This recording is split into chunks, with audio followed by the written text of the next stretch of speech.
how to fix PS5 Stick Drift. Hey everyone, welcome back to the channel. In today's video, I'll guide you on how you can fix your PS5 Stick Drift, so make sure to stick with me till the end. So now you can see, let's say you have your PS5 controller. Now first of all, make sure either your PS5 is turned off or either your controller is turned off, because we're going to do a bit of a temporary fix over here.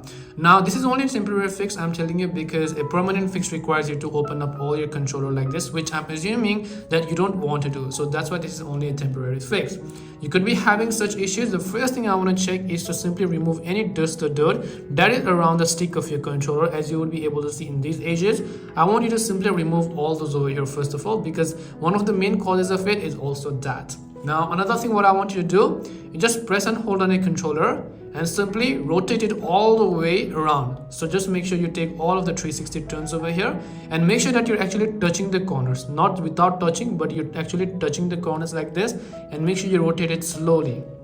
And once you've done this for a couple of minutes, do it anti-clockwise again, which means you want to do it the opposite way. Once you've done this, this is actually, as I said, a temporary fix. It's not really going to wholly solve the problem, but at least temporarily it's going to help you actually go ahead and fix the stick drift over here. After you've done that, just press like this many times, multiple times, and after that again just try to rotate both ways over here. Once you've done this, now just try to go ahead and turn on your controller and see if that actually helps you. So hope this video helped you. If you have any questions, feel free to leave them down. Thank you for watching and see you in the next video.